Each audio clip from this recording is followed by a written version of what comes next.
Hello friends, एक बार फिर से स्वागत है आपका अपने यूट्यूब चैनल डाइवर्सिटी में। फ्रेंड्स, आज हम आपके लिए लेकर आए हैं मनोविज्ञान के महत्वपूर्ण चैप्टर जो बुद्धि के ऊपर हमने आपको करवाया था साइकोलॉजी सीरीज़ 01 में। उसके ऊपर टॉप 50 एमसीक्यू। ये टॉप 50 एमसीक्यू हमने एनसीईआरटी से, और जो एनसीईआरटी के बेस्ड पर इम्पोर्टेंट एमसीक्यू बनते हैं उनका एक निचोड़ लाए हैं। तो गाइज़, इस वीडियो को आप लास्ट तक ज़रूर देखें, क्योंकि अगर आपने ये वीडियो पूरी देख ली तो आप हिमाचल प्रदेश के जो टेट एग्ज़ाम है उसमें जो बुद्धि के चैप्टर से क्वेश्चन आएंगे आप उनको बिल्कुल भी मिस नहीं कर सकते हैं, क्योंकि इसमें वो कंप्लीट क्वेश्चन करवाए गए हैं जो बुद्धि के चैप्टर से इम्पोर्टेंट है। गाइज, आप जानते ही होंगे कि केवल कॉन्सेप्ट की थ्योरी पढ़ने से ही काम नहीं चलता है, तो आपको कॉन्सेप्ट के साथ साथ एमसीक्यू अर्थात जो एग्ज़ाम में आने वाले मल्टीपल चॉइस क्वेश्चन है उनको भी सॉल्व करना होगा। तभी आप हिमाचल प्रदेश का टेट या किसी और स्टेट का टेट उसको इजीली क्वालिफाई कर सकते हैं। मैं अपना पर्सनल एक्सपीरियंस अगर आपके साथ शेयर करूं तो मैंने भी जो जब टेट क्लियर किया था, हालांकि मैंने 2 बार क्लियर किया है, तो उसमें लगातार साइकोलॉजी के नोट्स बनाए थे। अगर आप नोट्स नहीं बनाते हो तो साइकोलॉजी में बहुत सारे जो साइकोलॉजिस्ट है उनके में आप कन्फ्यूज़ ज़रूर होंगे, क्योंकि आपने साइकोलॉजी जो है वो बीएड में पढ़ी होती है और उसमें आप कन्फ्यूज़ होते हैं। तो गाइज़, उसके बचने का सिंपल तरीका है कि जो भी थ्योरी में आपको करवाया जा रहा है आप उसका बेहतर नोट्स बनाएं, और उसके बाद जो एमसीक्यू आपके साथ मैं शेयर कर रहा हूँ इनको भी आप ज़रूर नोट्स बनाकर लिखें। अगर आपको पीडीएफ चाहिए तो गाइज़ आप कमेंट ज़रूर कर सकते हैं, मैं आपको वहाँ पर इस लेक्चर की पीडीएफ भी प्रोवाइड करवा दूँगा। तो चलिए फ्रेंड्स, शुरू करते हैं आज की वीडियो को। तो गाइज़, आज का पहला क्वेश्चन है, किसने कहा बुद्धि वही है जो बुद्धि परीक्षण मापता है। तो गाइज़, ये एक स्टेटमेंट है। ये जस्ट एक स्टेटमेंट नहीं है बल्कि इंपॉर्टेंट स्टेटमेंट है साइकोलॉजी के इंटेलिजेंस वाले चैप्टर से, क्योंकि गाइस जो ये स्टेटमेंट है ये पहली स्टेटमेंट थी जो बुद्धि के ऊपर दी गई थी, और ये किसके द्वारा दी गई थी, ये बोरिंग के द्वारा गई थी। याद रखना फ्रेंड्स, कई बार इस तरह से क्वेश्चन आ जाता है कि बुद्धि की सबसे पहली स्टेटमेंट जो है, परिभाषा जो है, अर्थात कि बुद्धि को सर्वप्रथम परिभाषित किसने किया था, तो इसका राइट आंसर है बोरिंग। कुछ छात्र यहाँ पे बीने भी लिख सकते, तो गाइस बीने ने साइकोलॉजी में बहुत काम किया था, बट उनने पहली स्टेटमेंट नहीं दी थी, पहली स्टेटमेंट बोरिंग ने दी है। बढ़ते हैं आगे। क्वेश्चन नंबर दूसरा है, निम्न में से कौन बुद्धि का एक फेनोटाइपिक प्रारूप है। तो गाइज, फेनोटाइपिक प्रारूप जो है बुद्धि का दूसरा ऑप्शन बुद्धि बी, जो बी इंटेलिजेंस होती है उसको फेनोटाइपिक प्रारूप कहा जाता है। बढ़ते हैं आगे। क्वेश्चन नंबर तीसरा है, क्वेश्चन नंबर थर्ड है, थॉर्नडाइक के अनुसार निम्न में से कौन बुद्धि का प्रकार नहीं है। तो गाइज, आप जानते हैं कि मूर्त बुद्धि, अमूर्त बुद्धि और सामाजिक बुद्धि, आपने ये तीनों बुद्धियाँ पढ़ी है, तो जाहिर सी बात है जो फोर्थ ऑप्शन है ये कॉग्निटिव इंटेलिजेंस जो संवेगिक बुद्धि है, ये थॉर्नडाइक के अनुसार और जो हमने पढ़ी है उसके अकॉर्डिंग बुद्धि नहीं है। संवेगिक बुद्धि जो है इसकी बात जीन पियाजे ने की थी, जो आप कॉग्निटिव डेवलपमेंट वाले चैप्टर में पढ़ेंगे। तो जो बुद्धि है ये सामाजिक, मूर्त और अमूर्त बुद्धि थॉर्नडाइक के अकॉर्डिंग है। बढ़ते हैं आगे। निम्न में से बुद्धि लब्धि की किस श्रेणी सीमा के व्यक्ति को आप श्रेष्ठ कहेंगे। बड़ा ही इंपॉर्टेंट है क्वेश्चन फ्रेंड्स, क्योंकि आप जानते हैं कि जो आईक्यू है, आईक्यू के टेबल से और आईक्यू के पूरे कॉन्सेप्ट से मैंने पिछली वीडियो में भी आपको बताया था, वहाँ से ज़रूर क्वेश्चन बनते हैं। तो ये क्वेश्चन बिल्कुल सिंपल है, अगर आपने आईक्यू का टेबल पढ़ा होगा तो आपको वो रहा है कि आप श्रेष्ठ बालक इनमें से किसको कहेंगे कि जिसका आईक्यू क्या है, 120 से 139 हो, या 110 से 119 हो, या 110 से 130, या 120 से 130। गाइज, आप जानते हैं ये चीज़ तो आपको पता ही होगा कि 190 से 110 जो है, जो यहाँ पे 110 से 119 है, ये इसका राइट आंसर होगा।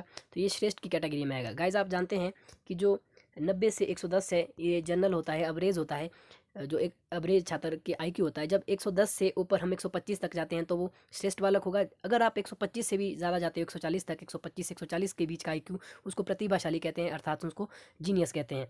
तो आपको ये लर्न करना है, तो इसका राइट आंसर हो जाएगा ये 110 से 119।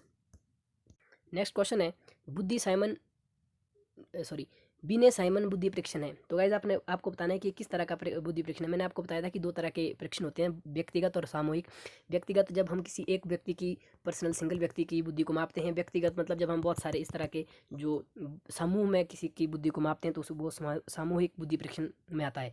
जो बीने ने, साइमन बीने दोनों के द्वारा जो एक कॉन्सेप्ट दिया गया था बुद्धि मापने का, जो जिसे बीने बुद्धि परीक्षण भी कहा जाता था, वो किस तरह का था, वो व्यक्तिगत बुद्धि परीक्षण में आता है। तो आपको ये डायरेक्ट याद रखना है कि जो व्यक्तिगत बुद्धि परीक्षण है वो बिने साइमन बुद्धि परीक्षण के नाम से जाना जाता है। नेक्स्ट क्वेश्चन है, आर्मी बीटा परीक्षण किस तरह का परीक्षण है। गाइस, फिर से ये इसी तरह क्वेश्चन है। तो आपको पता होगा कि आर्मी बीटा और आर्मी अल्फा जो है वो सामूहिक परीक्षण थे, तो इसका राइट आंसर हो जाएगा सी, सामूहिक परीक्षण। और एक चीज़ और आपको बता दूं, जो आर्मी अल्फा और आर्मी बीटा जब ये टेस्ट जो है साइकोलॉजी के कंडक्ट किए गए थे, उस टाइम वर्ल्ड वर्ल्ड वार 2 भी चला हुआ था। उस दौरान जो है ये 2 टेस्ट जो है आर्मी अल्फा और आर्मी बीटा डिस्कवर्ड किए गए थे। बढ़ते हैं आगे। नेक्स्ट क्वेश्चन है 7, देशिक क्षमता को किसके द्वारा प्रतिपादित बुद्धि सिद्धांत में एक प्रमुख क्षमता माना गया है? तो ये किसके द्वारा प्रतिपादित किया गया? तो गाइज ये थर्स्टन के द्वारा बताया गया था, क्योंकि आपने देखा होगा कि जो थर्स्टन है, थर्स्टन ग्रुप फैक्टर थ्योरी दी थी, उसके अंतर्गत उनने जो देशिक क्षमता है उसको एक फैक्टर माना था जो उनका बुद्धि का सिद्धांत था। बढ़ते हैं आगे।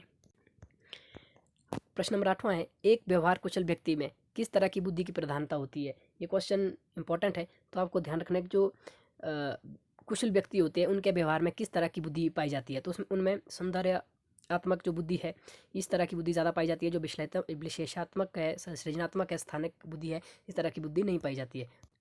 क्वेश्चन नंबर 9 है, पास मॉडल में ए किसका संकेत है? तो ये अवधान या उत्तेजन का संकेत जो पास मॉडल है इंटेलिजेंस में, उसमें है। तो बढ़ते हैं आगे। नेक्स्ट क्वेश्चन है, निम्न में से संवेगात्मक जो बुद्धि का तत्व नहीं है, जो सांवेगिक बुद्धि है, उसमें कौन सा एक तत्व नहीं है? तो इसका राइट आंसर हो जाएगा सहानुभूति। जो सहानुभूति है वो संवेगिक बुद्धि का तत्व नहीं है। आत्म अभिप्रेरणा, परा अनुभूति और अपने संवेगों से अवगत होकर उससे प्रबंधित करना, ये इसके तत्व है। बढ़ते हैं। निम्न में से किसका मापन डेट द्वारा नहीं होता है? डेट एक बुद्धि का मापन मेथड है, तो इसके द्वारा जो उंगली निपुणता है, ये इसका मापन डेट के द्वारा नहीं होता है। बढ़ते हैं आगे। निम्न में से सृजनात्मकता का एक पहलू नहीं माना गया है, तो किसे नहीं माना गया है? तो वो है डी अमूर्त चिंतन। नेक्स्ट क्वेश्चन है, परिणाम परीक्षण द्वारा किसका मापन सही होता है? तो इसका राइट आंसर है सृजनात्मकता। जो सृजनात्मकता है उसका सही मापन परिणाम परीक्षण द्वारा होता है। बढ़ते हैं आगे। क्वेश्चन नंबर 14, बड़ा ही इंपॉर्टेंट क्वेश्चन है फ्रेंड्स ये। बुद्धि परीक्षणों का जनक किसे कहा जाता है? तो आपने बताने में से बुद्धि का जो बुद्धि गाइज एक है कि बुद्धि, आपने बुद्धि का नहीं पूछा, आपको पूछा बुद्धि परीक्षण का। जो इंटेलिजेंस के टेस्ट हुए हैं उनमें से जो जनक है वो किसे कहा जाता है? तो बिने है। अगर सिंपल बुद्धि का भी पूछे तो भी बिने है, क्योंकि आपने जानते ही है कि बिने ने ही बुद्धि में सबसे ज़्यादा काम किया है। और बुद्धि का जो फर्स्ट परीक्षण है, जो फर्स्ट टेस्ट है, वो भी बिने के द्वारा दिया गया है। और वो कब दिया था? वो 1905 में दिया था। और उस थ्योरी को क्या नाम दिया था उनने? बिने साइमन स्केल करके। और उन्हें एक थ्योरी भी दी थी इंटेलिजेंस में, जिसको यूनिफैक्टर थ्योरी कहते हैं, एक कारक सिद्धांत, जो कि पहली थ्योरी थी बुद्धि में। तो आपको ये याद रखना है। इसके साथ ही गाइज एक और कॉन्सेप्ट जो बिने ने दिया था, उनने जो IQ का फॉर्मूला आपको आता है, उसमें जो मेंटल एज है, मेंटल एज का जो सबसे पहले यूज़ किया था मानसिक आयु का, वो भी बिने के द्वारा ही किया गया था। तो गाइज इस क्वेश्चन को डिस्कस करने से आपसे 4 से 5 क्वेश्चन और एक्स्ट्रा बने हैं, और 5 बड़े ही इंपॉर्टेंट हैं। बढ़ते हैं आगे। नेक्स्ट क्वेश्चन है, बुद्धि के क्रमिक विकास के सिद्धांत के जनक है? गाइज आपने कन्फ्यूजन जो पिछला क्वेश्चन उसमें पूछा था कि बुद्धि परीक्षण का फादर वो बिने है, लेकिन जो बुद्धि के क्रमिक विकास अर्थात कि जो इंटेलिजेंस जो कॉन्सेप्ट है, जब उसमें काम हुआ तो धीरे धीरे जो डेवलपमेंट हुई, उसमें सबसे ज़्यादा रोल जो है बर्ट और बर्नन का था। ये आपने याद रखना, ये 2 साइकोलॉजिस्ट का नाम बर्ट और बर्नन ने जो बुद्धि का कंटिन्यूस जो डेवलपमेंट है उसका जो सिद्धांत है, उसके ये जनक है बर्ट और बर्नन। तो आपने ये याद रखना है। इसको सिंपल याद करने का तरीका ये है कि यहाँ पर आप देख सकते हैं कि जो बुद्धि का क्रमिक विकास का सिद्धांत है वो बॉ दोनों से इसका नाम आता है, बर्ट और बर्नन का। तो आप इस तरह से इसको याद रख सकते हैं। बढ़ते हैं आगे।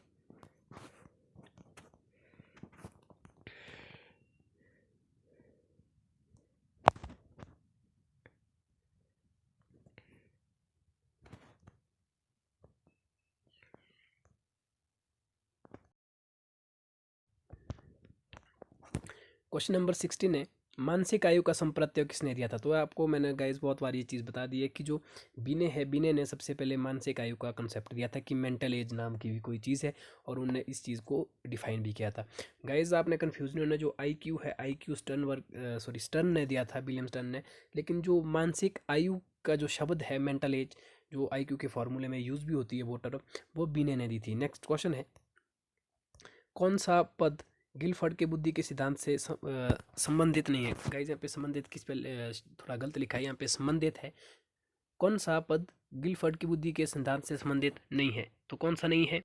तो गाइस लाहब, जो गिलफर्ड की थ्योरी थी उसको 3 डायमेंशनल थ्योरी भी कहा जाता है। त्रिबामीय सिद्धांत की थ्योरी वो गिलफर्ड ने दी थी। उसमें संक्रिया, विषय वस्तु और उत्पाद तो इनके तत्व थे, लेकिन जो लाभ है, लाभ नहीं है। गाइस आपने याद रखना है, आपको बहुत सारी थ्योरी जो बुद्धि में बताई गई है, लेकिन उसके साथ में ये वाली थ्योरी मैं आपको बताना भूल गया। ये भी जो थ्योरी है पेपर में कई बार आ जाती है, लेकिन सिंपल टाइप में तो नहीं आती, लेकिन TGT लेवल में कई बार ये पूछ लेते हैं कि जो बुद्धि का थ्री डायमेंशनल थ्योरी दी थी, 3D थ्योरी जिसको बोलते हैं, त्रिबाह्य सिद्धांत, वो किसके द्वारा दिया गया था? वो गिलफर्ड के द्वारा दिया गया था। आपको याद रखना है, जो गिलफर्ड एक बुद्धि में बड़ा महत्वपूर्ण नाम है कि उन्होंने क्या दिया था, तो इन्होंने 3D थ्योरी दी थी। आप इसको जरूर अपने नोट्स में डालें। नेक्स्ट क्वेश्चन है, किस मनोवैज्ञानिक ने संवेगिक बुद्धि का प्रतिपादन किया था? तो इसका राइट आंसर है 1 ऑप्शन, सेलोबी एवं मेयर ने जो है संवेगिक बुद्धि का प्रतिपादन किया था। बढ़ते हैं नेक्स्ट क्वेश्चन की ओर, डेट में किसका मापन किया जाता है? तो क्वेश्चन नंबर 19 का आंसर हो जाएगा 4, अभिक्षमता। अभिक्षमता का मापन जो है डेट के माध्यम से किया जाता है। नेक्स्ट क्वेश्चन है फ्रेंड्स, बुद्धि क्या है? बुद्धि वातावरण के साथ समायोजन करने की क्षमता, अमूर्त चिंतन करने की क्षमता, सीखने की क्षमता, सभी सही है। तो जाहिर सी बात है फ्रेंड्स, बिल्कुल इजी क्वेश्चन है, right answer ready. Question number next है, सोच समझ, विभेदन क्षमता, समस्या समाधान योग्यता, प्रभावी संप्रेषण इत्यादि किस क्षमता की विशेषता है? तो इसका राइट आंसर हो जाएगा संज्ञानात्मक क्षमता। जो कॉग्निटिव कैपेसिटी होती है गाइस, उसी के अंतर्गत हम इन सभी चीज़ों को पढ़ते हैं। सोच समझ, विभेदन क्षमता, प्रॉब्लम सॉल्विंग, इफेक्टिव कम्युनिकेशन, जो इस तरह की चीज़ें हैं वो कॉग्निटिव जो डोमेन है उसमें हम पढ़ते हैं। पढ़ते हैं नेक्स्ट क्वेश्चन की ओर फ्रेंड्स। ये वाला प्रश्न नंबर 22 है, डैनियल गोलमैन के अनुसार जीवन के कितने प्रतिशत समस्याओं का समाधान संवेगिक बुद्धि का परिणाम है? गाइस, जो डैनियल गोलमैन ने जो बताया था कि 100% में से 80 और 20 का रेशियो होता है, 80% और 20%, जिसमें से उन्होंने बताया था कि जो ये 80% है, 80% जो वो संवेगिक बुद्धि होगी, जबकि जो 20% है वो सामान्य बुद्धि होगी। तो हमारे से यहाँ पे जो है संवेगिक बुद्धि पूछा है कि संवेगिक बुद्धि कितनी होती है डैनियल गोलमैन के अनुसार, तो 80% होगी। अगर आपसे ऐसा पूछता कि सामान्य बुद्धि कितनी है, तो सामान्य बुद्धि 20% होती है। बढ़ते हैं नेक्स्ट क्वेश्चन की ओर। गाइज, अगला क्वेश्चन है, बहुबुद्धि सिद्धांत के जनक है? तो इसके जो राइट आंसर है बहुबुद्धि के, वो है गार्टन। हार्वर्ड गार्डन ने जो है बहुबुद्धि का सिद्धांत दिया था। बढ़ते हैं नेक्स्ट क्वेश्चन की ओर। यदि पूनम एक लड़की है कि का कालानुक्रमिक उम्र तथा मानसिक उम्र 8 साल है, तो उसकी बुद्धि लब्धि का वर्ग होगा?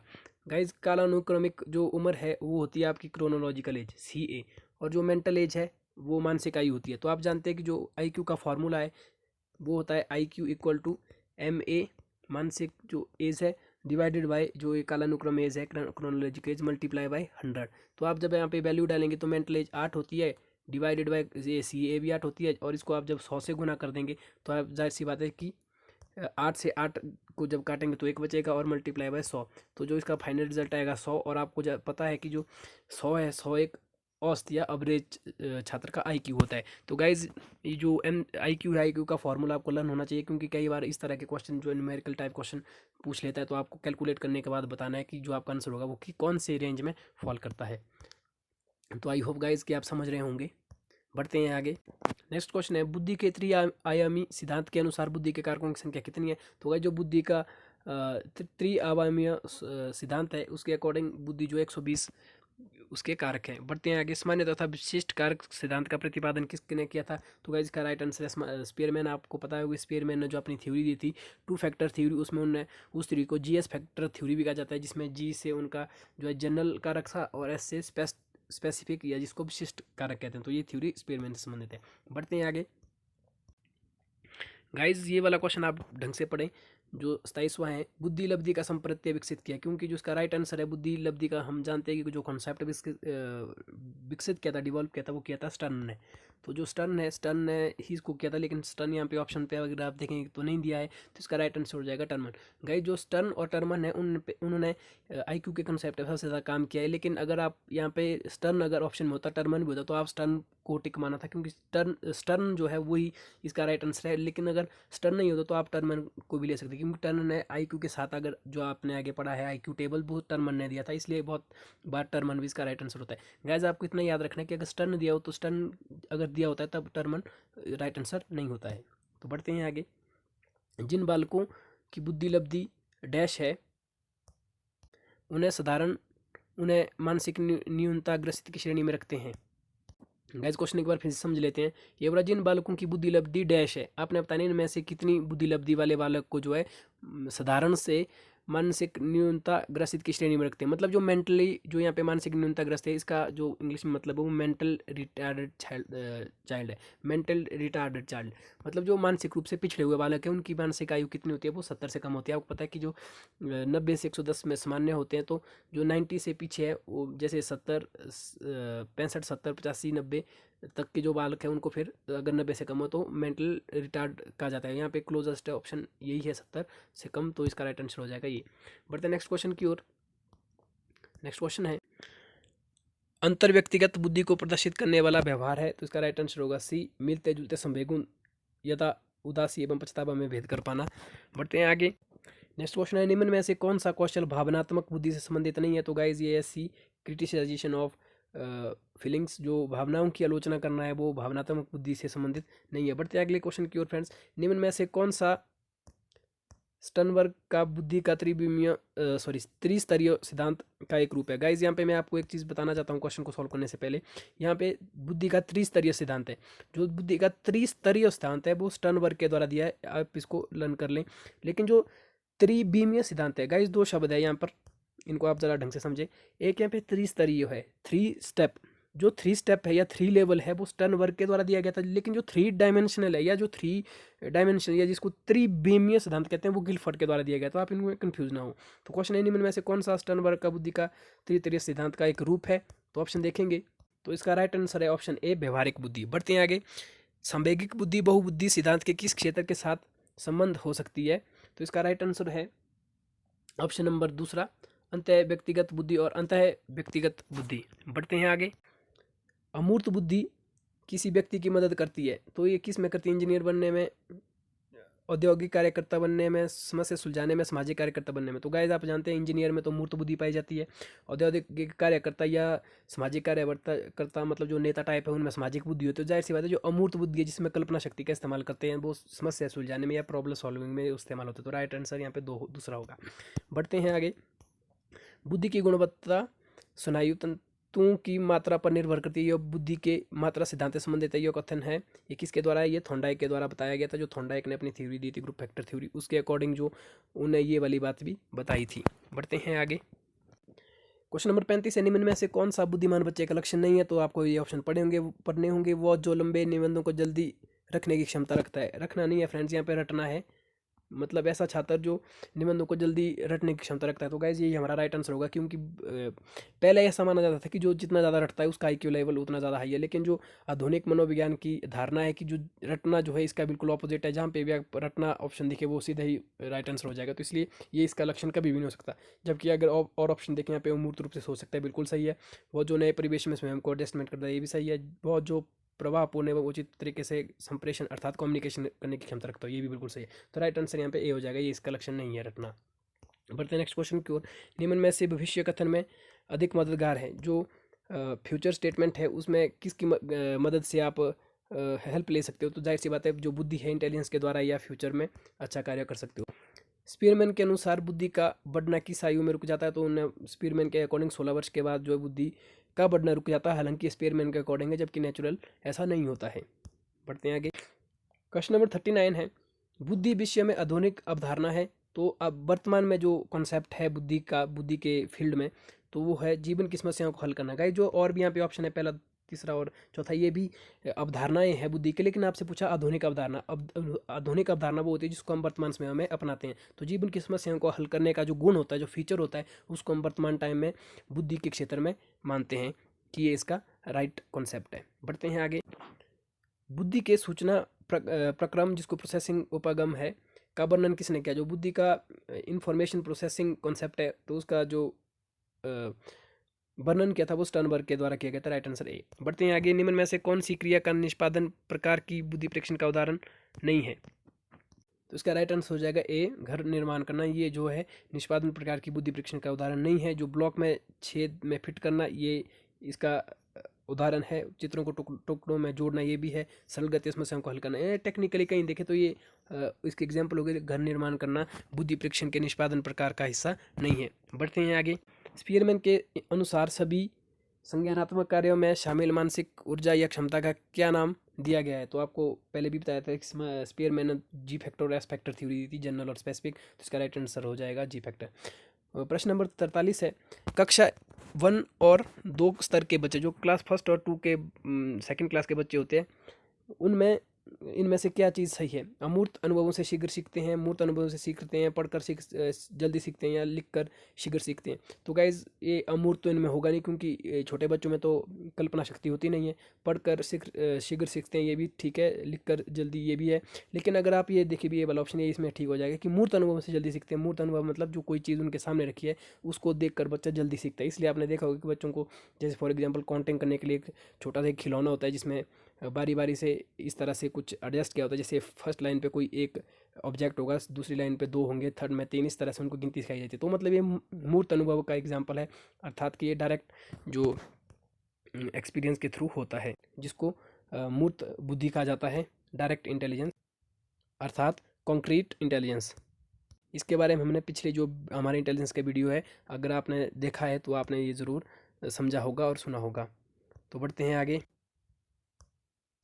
नेक्स्ट क्वेश्चन है गाइस, बुद्धि समावेश करती है, जो बुद्धि है, बुद्धि क्या समावेश करती है? तो इसका राइट आंसर हो जाएगा 2, अभिसारी चिंतन। गाइस जो बहुत बार ये क्वेश्चन आया हुआ है टेट के एग्जाम में कि जो बुद्धि समावेश करती है क्या करती है? 2 तरह, दरअसल गाइस हमारे पास 5 तरह के चिंतन होते हैं, जिसमें से 2 चिंतन फेमस है, एक कन्वर्जेंट थिंकिंग, दूसरा डाइवर्जेंट थिंकिंग। जो बुद्धि है गाइस, बुद्धि आती है कन्वर्जेंट थिंकिंग में, अर्थात अपसारी चिंतन में। तो आपको ये याद रखना है। एक इसके साथ आता है बुद्धिमान बालक। बुद्धिमान बालक को किस में आता है? तो वो अपसारी चिंतन में आएगा, डाइवर्जेंट थिंकिंग में। तो गाइस तभी तो बोलते हैं अगर कोई छात्र ज़्यादा ही मतलब जिसका IQ लेवल ठीक है, हम बोलते हैं कि यार उसकी बड़ी ही डाइवर्जेंट थिंकिंग है, अर्थात उसकी बड़ी सोच है, तो वो डाइवर्जेंट थिंकिंग में। अगर आपसे सिंपल बुद्धि पूछे तो बुद्धि के अंदर अपसारी चिंतन आता है, कन्वर्जेंट थिंकिंग आता है। तो आपको याद रखना है कि जो बुद्धि समावेश करती है तो दूसरा ऑप्शन ठीक होगा, अपसारी चिंतन, जिसको कन्वर्जेंट थिंकिंग बोलते हैं। बढ़ते नेक्स्ट क्वेश्चन की ओर। प्रश्न नंबर 46वां, इनमें से कौन सा त्रितंत्रीय सिद्धांत में व्यवहारिक बुद्धि का अभिप्राय नहीं है? पर्यावरण का पुनर्निर्माण करना, ये बिल्कुल है। केवल अपने विषय में व्यवहारिक रूप से विचार करना, इस प्रकार के पर्यावरण का चयन करना जिससे आप सफल हो सकते हो, ये भी ठीक है। पर्यावरण के साथ अनुकूलन करना, ये भी राइट है। तो इसका ये वाला ऑप्शन जो है गलत है। तो क्योंकि जो व्यवहारिक बुद्धि का अभिप्राय है वो केवल अपने विषयों को व्यवहारिक रूप से विचार करना ही मात्र नहीं है, तो इसलिए ये राइट आंसर होगा। क्वेश्चन नंबर नेक्स्ट है, बुद्धि का तरल मोजेक मॉडल किसने दिया था? गाइज ये थोड़ा सा यहाँ पे टाइपिंग एरर हुई है। जो मैंने आपको बताया था कि ठोस और तरल का जो सिद्धांत दिया है, जिसको आप लिक्विड एंड क्रिस्टल थ्योरी भी कहते हैं, तरल वो ठोस बुद्धि का सिद्धांत, वो किसके द्वारा दिया गया है? RV कैटल के द्वारा। तो वही यहाँ पे पूछा है कि तरल और ठोस का जो मॉडल है या जो सिद्धांत है वो किसके द्वारा दिया गया है? कैटल के द्वारा, जिसको लिक्विड एंड क्रिस्टल थ्योरी भी कहते हैं। बढ़ते हैं आगे। अगला क्वेश्चन है, निम्न में से कौन सा कथन सत्य है? लड़के अधिक बुद्धिमान होते हैं, लड़की अधिक बुद्धिमान होती है, बुद्धि का लिंग के साथ कोई संबंध नहीं है, सामान्यतः लड़के लड़कियों से बुद्धिमान होते हैं। तो गाइज आप जानते हैं यार, यहाँ पे राइट आंसर यही होगा, बुद्धि का लिंग के साथ कोई संबंध नहीं है। जरूरी नहीं कि लड़के ही जो बुद्धिमान होते हैं, लड़कियाँ ही बुद्धिमान होती है। तो कोई भी इंटेलिजेंट हो सकता है, कोई भी बुद्धिमान हो सकता है। तो इसका लिंग के साथ, अर्थात जो हमारा लिंग है, लिंग के साथ इसका कोई संबंध नहीं है बुद्धि का।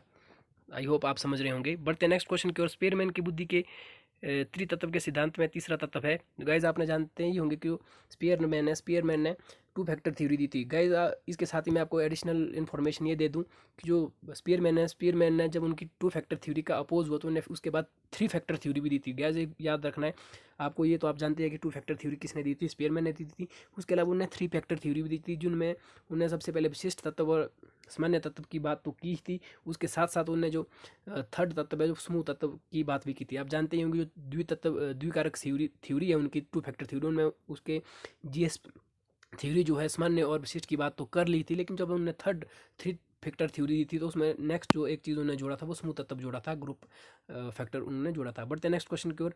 नेक्स्ट और लास्ट क्वेश्चन जो हमारा आज का है, क्वेश्चन नंबर 50वां, वो है, स्टर्न ने बुद्धि ज्ञात करने का सूत्र कब दिया था? जो IQ = MA/CA × 100 है, वो कब दिया था? वो 1912 में दिया था। तो गाइज यार ये थे हमारे आज के कुछ बेहतरीन MCQ। अगर आपको हमारा ये एफर्ट और ये प्रयास अच्छा लगा तो प्लीज़ यार वीडियो को लाइक और शेयर ज़रूर करें। इसी तरह से हम आपके लिए साइकोलॉजी के ये सीरीज़ बनाते रहेंगे, जो हिमाचल प्रदेश स्टेट के लिए बहुत महत्वपूर्ण है।